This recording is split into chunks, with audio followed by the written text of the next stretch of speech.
So, welcome everyone. I am so excited to have on the show my good friend Larry Walsh and from Channelnomics. And welcome, Larry. Glad to have you on the show. You and I have known each other for a while, but maybe for our audience, can you just give everybody an intro and a little bit of your background? Yeah, I hate to say it. This is like my least favorite thing to do I know. because it's Chief Analyst and CEO and founder of Channelnomics. I I like to let our work speak for us, but I started actually we started Channelnomics. We turned 15 this year. Wow. And we started. I was going through and going through the timeline of where we were to where we are today. And so, what does Channelnomics do? Well, it's the same thing we've always done. We provide research and intelligence support that translates and informs strategy and program developments for indirect sales models in organizations, and we provide enablement services to help translate that into reality for vendors, distributors, and partners. And when I say I was looking back over 15 years, um, when I started this in 2010, people thought I was crazy because here I am. I'm a channel journalist. I was a tech journalist, and Hmm. I was once upon a time a political reporter. And here I am starting a channel consultancy. Like, what are you going to do? So we started off doing what we knew. We did content. We Hmm. created materials that had more clarity to them than what most were putting out. And then that turned into applied research. And that applied research turned into analytics. And the analytics turned into consulting. And that's how we get to where we are today. We don't do a whole lot of content anymore, other than what we develop for our own purposes. But we still do. We spend a lot of time doing assessments, analytics, and then translations into strategies and programs. So that's Chillnomics in a nutshell. I love that. It seems like to me we're living in a time where what you do is needed now more than ever. We're living in a time of exponential change. Talk to me about why you feel we're living in this time where people need more guidance and direction than they ever have before. All right, so I'm not one to actually hype up, ever than before. Okay, fair. I believe we have seen like there's only seven plot lines to to any story that they all trace back to seven plot lines. When people say, "Oh, the invention of the channel," well, the invention of the channel happened 5,000 years ago. So this isn't new. When we started trading at distances, that's when we started channels. It's essentially that, right? So we've seen all this before. The problem is, and this has been going on since 2010, 2008, 2010, Hmm. is that we used to go through waves of innovation. And so we'd have a new introduction of a new technology or a new delivery model. And if you buy into something like the Gartner hype cycle, then you get some initial excitement, then you go through that trough of disappointment, and then it would go mainstream. But we'd have about 3 years or so to go through that cycle. Hmm. And then as the cycle was ending, the new one would start up. Beginning about 15 years ago, we started seeing multiple innovation trends happening simultaneously. So cloud and mobility. And then that translated into software services, which then translated into more holistic everything as a service. And then you start getting into things like big data and deeper analytics and Internet of Things, and that morphed into there's a lot of that morphed into edge computing, which started to make AR and VR, augmented reality and virtual reality, more attainable. And then we get to where we are now, where AI, artificial intelligence, which is not new. Not new. We've had, whether we realize it or not, we've had AI for decades. It's just mainstream now, where our mothers are now using it. Yep. And so, but all of this is happening simultaneously, and now it's even getting more complex because it is going through a process of disruption and displacement like we've not seen before. Well, there's four trend lines that we're following, and AI is obviously one of them. The second one is robotics, Mm-hmm. and then quantum computing Yep. and biotech. Yep. And we see these converging. Now, people will say, well, what's going to happen with cloud? What's going to happen with security? Well, security is like one of those foundational issues. It's always there. Yep. And it's going to wrap up around all these things. Cloud is going to be there as an enabler of all this because you need to be able to do things at scale. You need to be able to do things synchronously and asynchronously. And so cloud is a perfect medium for that. But these four trend lines are really going to reshape the world. It's not just going to be like, oh, we're going to optimize business delivery.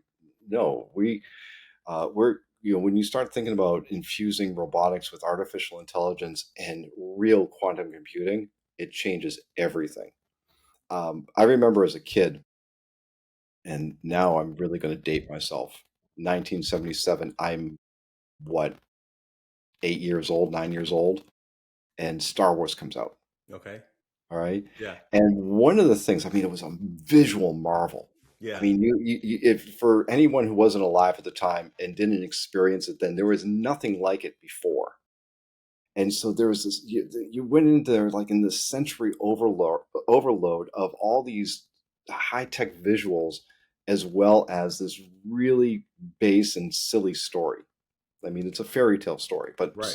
Yeah. but one of the things that confused me was looking at all the droids. You got C3PO and you got R2D2, and you see all these other robots, and they all look different. They're different shapes and sizes. Some of them are humanoid, most of them aren't. I remember on the Death Star, they had this like one little boxy one that was just rolling around on the floor. Didn't understand why they would do that. Well, because they're purpose-built robots. And you're going to see more of that. We've had robotics in industry since the 70s, but now they're becoming more and more autonomous. And you're going to see like that, you're going to see more of that happening now in our business and human lives. I mean, Roomba, we've had Roomba vacuum cleaners for a long Forever. time. Yeah. Right. Now you have the Ukrainians just started fielding a uh, a mobile machine gun, an autonomous uh, machine gun droid that's literally going out in the front lines replacing humans. And they have a drone sea carrier, so they have this autonomous boat, high speed boat that carries drones out to sea for autonomous strikes. I mean, this is the future that we're living in, and then when you start thinking about how can we, where we as people fit into this? Well, the people projecting out on AI keep talking about artificial general intelligence. So that's when AI becomes smarter than us and can start doing reasoning on a human level or beyond a human level.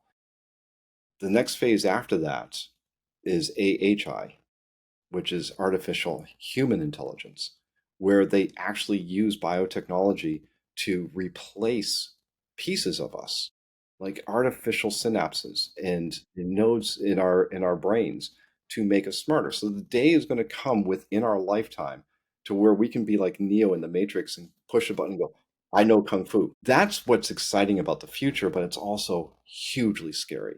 And it's going to disrupt and change most of the things that we think about in terms of a tech industry, in terms of a channel. Um, Over the next 5 years, you're going to see right now today, according to our survey, when we talk with the vendors, we ask them, what's the most important channel type, partner type you have? Yeah. And they tell us consistently it's resellers.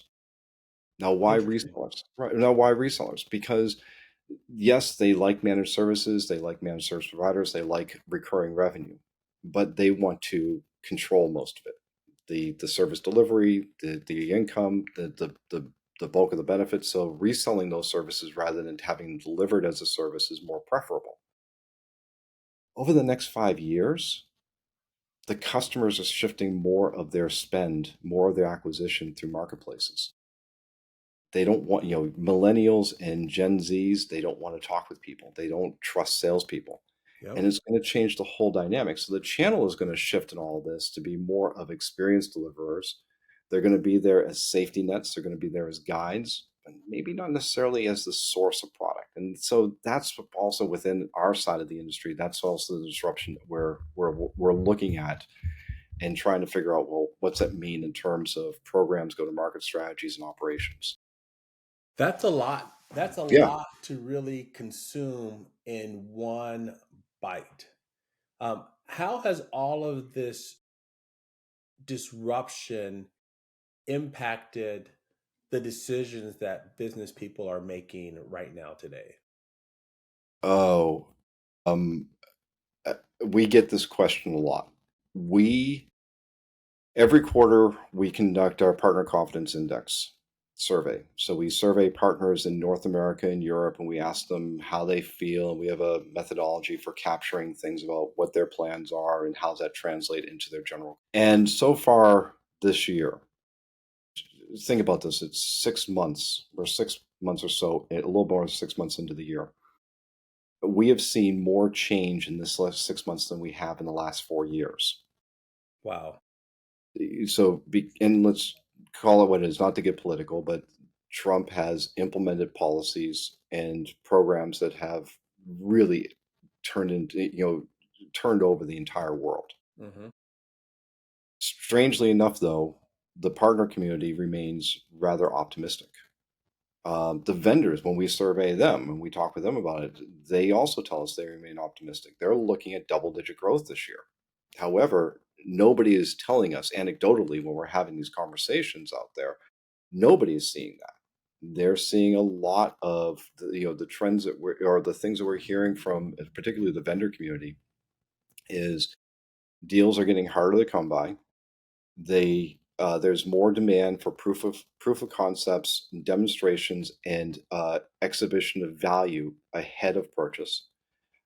There are more people involved in the sales process, which then makes the sales cycle longer. And when you get to the end, and if it converts into a sale, the average sales value is actually lower. Hmm. So there's a lot of, because of the uncertainty that's out in the market, there's a reluctance to spend. And on top of that, a lot of businesses are continuing to cut back on their budgets. And I think that that's the thing that's going to actually get worse as the trade war continues. Now it's getting serious again. Let's see if it holds. But between tariffs being spread inequitably around the world, as well as the declining value of the U.S. dollar. So, which, by the way, is a part of the strategy. It's not a consequence of these actions. If you read if you read about the Mar-a-Lago Accords, this is a part of the strategy. Increase tariffs to encourage manufacturing to come back to the U.S. Decrease the value of the dollar, so that U.S. goods are cheaper as exports, and that's what they think is going to stimulate the economy.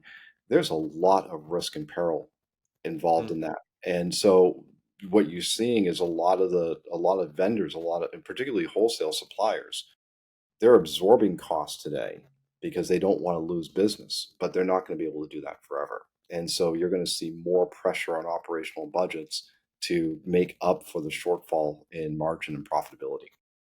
Wow, that's a lot.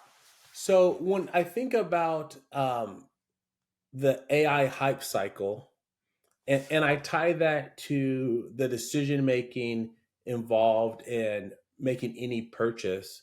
Uh, how are companies evaluating the purchase of AI solutions when there's a lot of companies that don't have proven success stories yet? Case studies are still waiting. It's a good question, and it's one of these things where they're equating the value of AI investments in operational efficiencies or reductions, and this is one of the problems I think that we have when it comes to AI is that everybody talks about the rapid adoption and growth within the applications and the capabilities, but reality is that AI, in terms of a use case, it's either these very large bespoke projects that are being done by big systems integrators, or they're features that are embedded in other applications and products. So it's hard to actually know what you're actually getting out of it. Agenics, though, or agents, that's a different story. And agents will probably create some short-term opportunities because companies are going to look to automate routine tasks, to free up people. And hopefully that will, and we already see partners are out there building agents and selling them through marketplaces. Uh, but really, I think the proof, what a lot of companies want, and several are now saying the quiet part out loud, is they want to use AI to reduce headcount. Reducing headcount reduce costs, and that help lead to greater levels of productivity and profitability. The jury's still out on whether that's true. We do have a use case on this. Is IBM did this a couple of years ago. They laid off 7,500, 8,000 people and replaced them with AI agents and ended up hiring most of them back. So it's hard to see. My concern is my worry is that we're not going to use AI to free people up to be more engaged and creative and higher level thinking and tasks. We're going to use AI to replace people and lift the lowest common denominator at a lower cost. Kevin, did I lose you? All right. Sorry. I don't know how I lost you there. Can you hear me now? I can. Okay. So, so the question that I asked, I did hear everything that you said. Okay. Weren't seeing or hearing me. So my question to you was about Microsoft. They just had another huge layoff, more layoffs than anyone has seen in the past. Do you feel like they're going to go down the same path as IBM or others? And do you see that this is going to be a continuing trend? It's hard to say, to be honest with you. There's going to be some. Well, actually, I shouldn't say there's going to be some.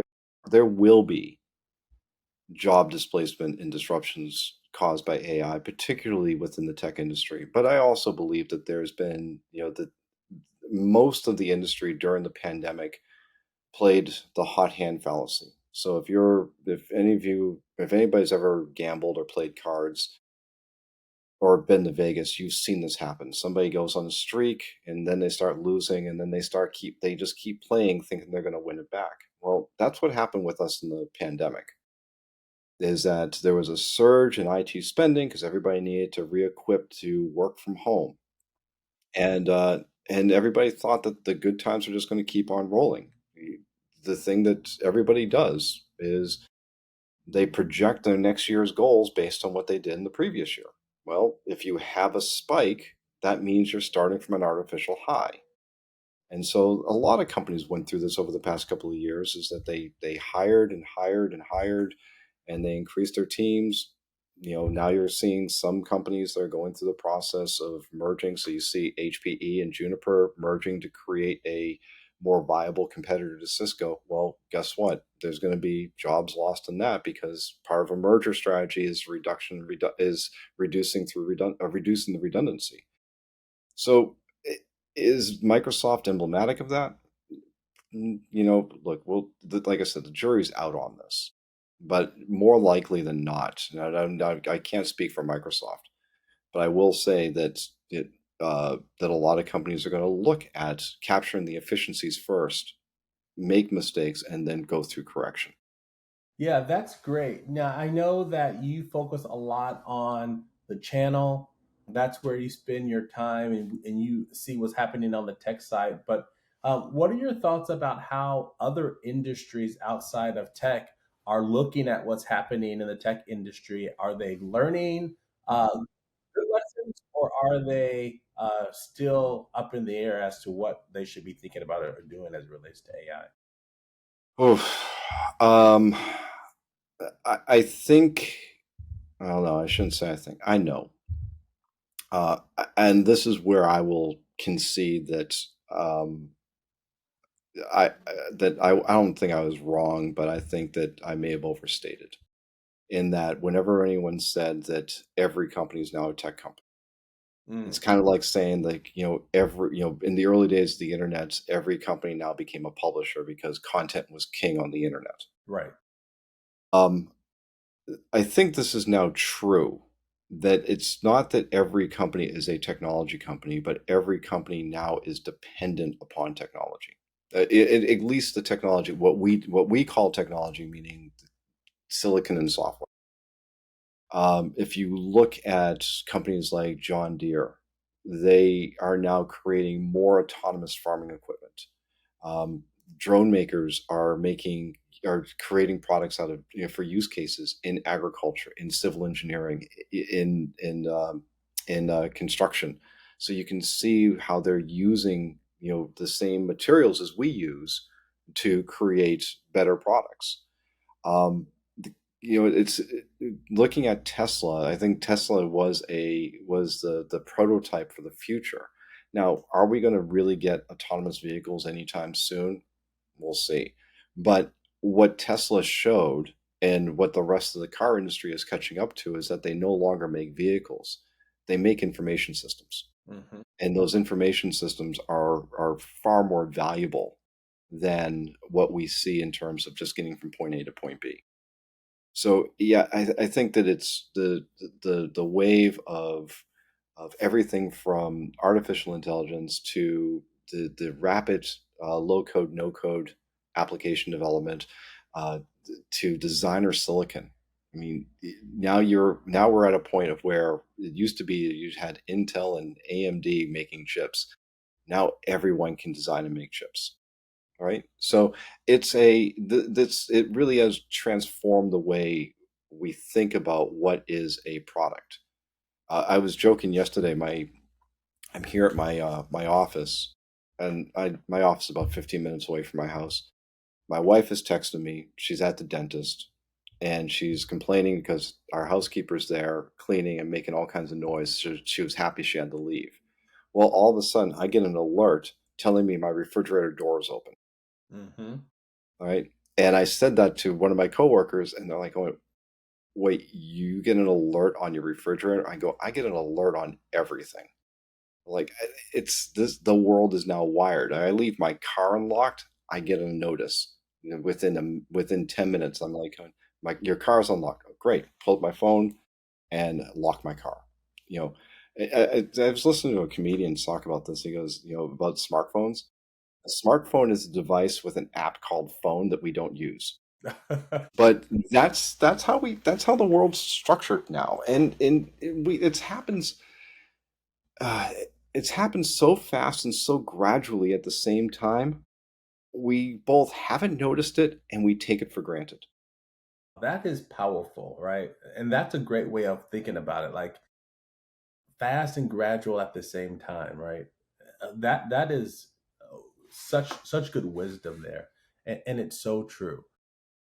So, as you spend your time analyzing trends and looking towards the future, what is a reasonable roadmap that businesses need to be looking at or following as they're preparing for what's next? Oh, I don't know if I'm the one to say here's a roadmap for preparing.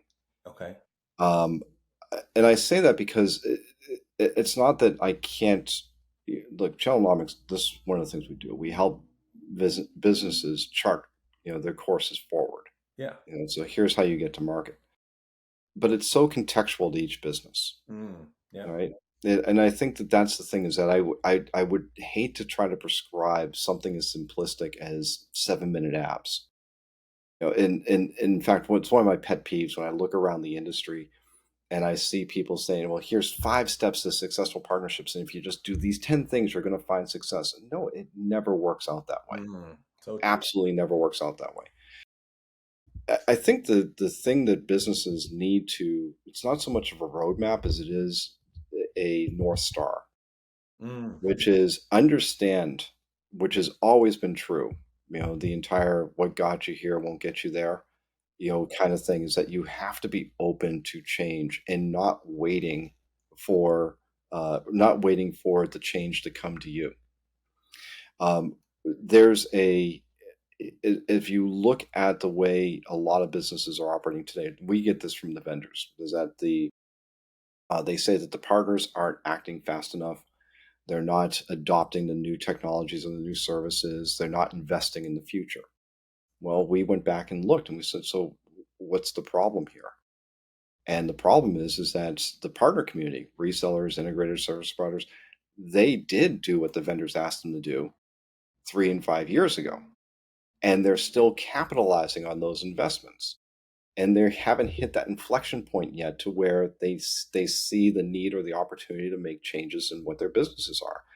And this is the challenge every business faces, is that they have to be able to have the courage to have parallel visions, is that recognizing what's going to happen, 3 5 years from now, having at least some level of investment towards that vision while still being able to capitalize on what they have today.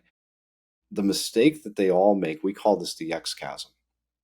And so if you think about two intersecting lines, one going down, one going up, when they meet in the middle, that inflection point, Mhm. that's where the new should accelerate and the old should accelerate in its decline or cycling out.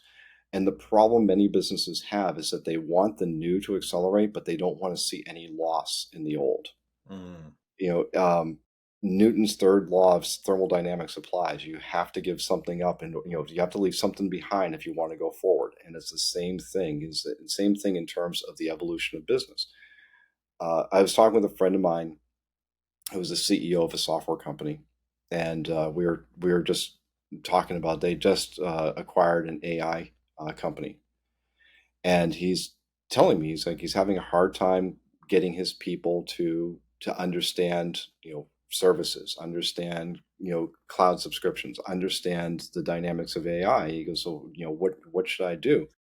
I said, well, you're going to have to do what everybody else has always done, is recognize that your old sales teams, your old people are going to focus in on what they know best, and you have to invest in a parallel team that's going to carry the ball forward for you, and over time they will equalize and one will dominate over the other. Mhm. That's how it works. Simple as that. Yeah, that's great. And so one of the things that I think I heard from you is, and I'm putting words in your mouth, but this is the way that I'm translated in my head, is that as business think about moving forward, the teams that and the leaders that they currently have may not be completely equipped to get them to the next level. They need someone else to help come in and guide them on this new terrain. Is that a fair statement? I think so.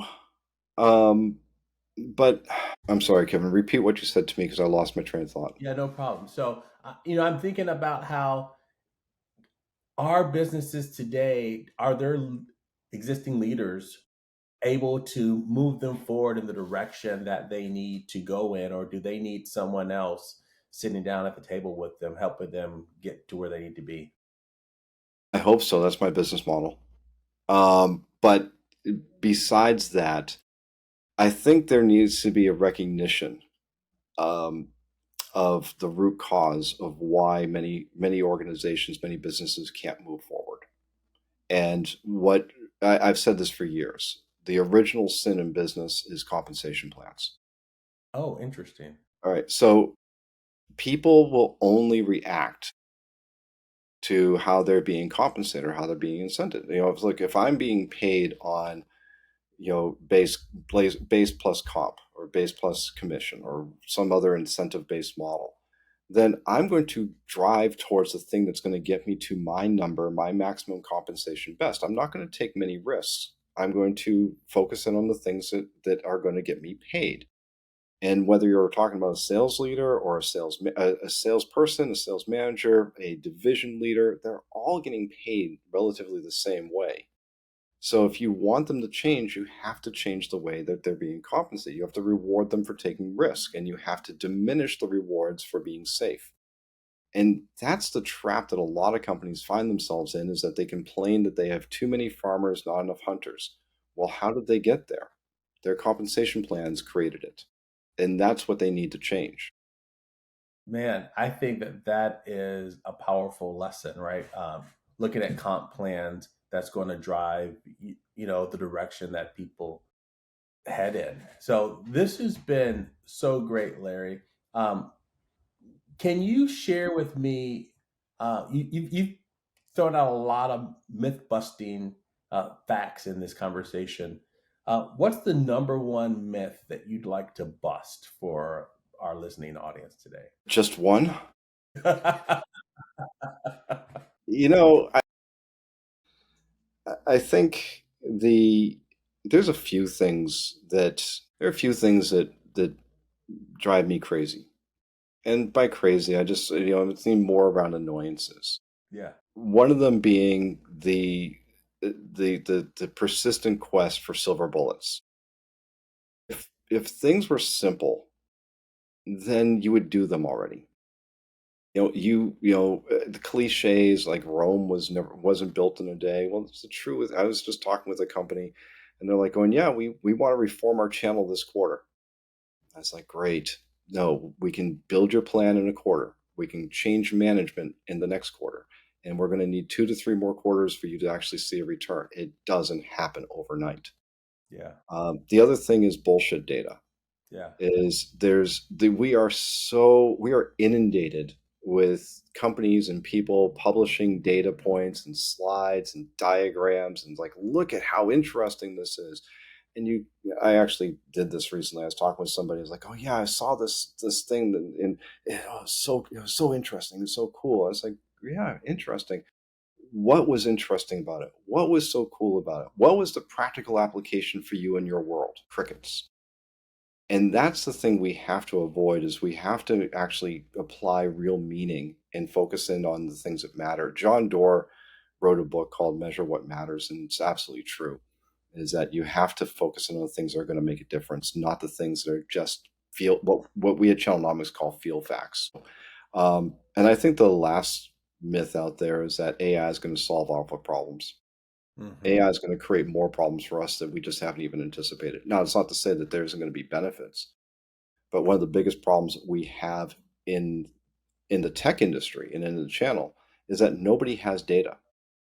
We're awash in data and records, but nobody has access to the right data. Nobody has access to clean data. Nobody knows whether it has integrity. And in many cases, you have situations within vendors where they can't access data because another division has it and they don't want to share it. So there's a whole lot of problems out there that need to be addressed. And call them problems, call them challenges, call them myths. They're all the same to me. Man, I love that, especially the thought about data and the impact that um, man, that's a big one because data is a huge, huge problem. I think we could have a whole session and show and discussion about data all by itself. That one's just so Yeah, powerful. without a doubt. That one is so powerful. Well, we've talked about myths. Give me one piece of advice that you would share with someone listening today. After hearing this conversation, give me one piece of advice. Work with Channelnomics. That's Uh, no, a great piece of advice. no. I think the thing is that we are living in a world now that is very diversified, highly complex. There is no one size fits all. I think the thing that people need to recognize is that they're not going to do it on their own. They need to figure out how to collaborate and work with teams of friends and rivals at the same time. We have to learn to check our egos and our hubris at the door and embrace embrace the experience and the views of others and not to be rigid and be open to compromising to create things that are good and I believe this to be true. I don't know who said it, but I think it's absolutely true, is don't let great get in the way of good. Hmm. Is that you have to have vision, you have to be able, it has to be rational, and it has to be executionable or attainable. And you're not going to get everything you want or everything you need. You have to be rational in your thinking and be open to compromise. That doesn't sound like a business piece of advice. That sounds like a life piece of advice. I think it's applicable in all realms. Hmm. I mean, look, well, I shouldn't say that. I mean, not in all realms. I mean, at home, I think the best piece of advice I would give to anybody is do what I do. Just say yes. You know, but I think the thing, I've been saying this a lot lately because I've been the one out there for years saying ecosystem is the most tortured word in our industry. I still believe that to be true because I don't think anybody, I think everybody likes to talk about ecosystems. I don't think anybody really practices them well. But I also recognize, and I tell, I give presentations where I tell audiences is that no matter how good, how big you are, there is no company, there's no one company in this industry that can solve for all the customers' needs. We need each other. Yeah, that is great. I love that. Well, Larry, um, you know, we got a lot of shared passions. Love to read, love books, but also love music.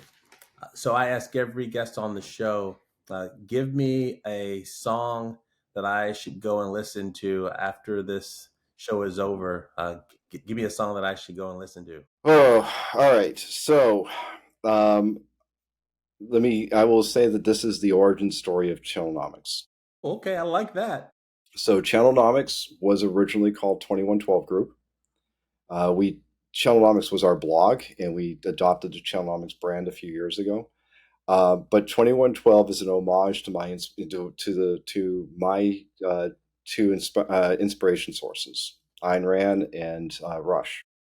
And so Ayn Rand wrote, you can see it on the shelf behind me here. That's the first book I ever read and inspired me to be a writer. It's Anthem by Ayn Rand, which also inspired the Rush song 2112, which is why Yep. we were originally the 2112 group.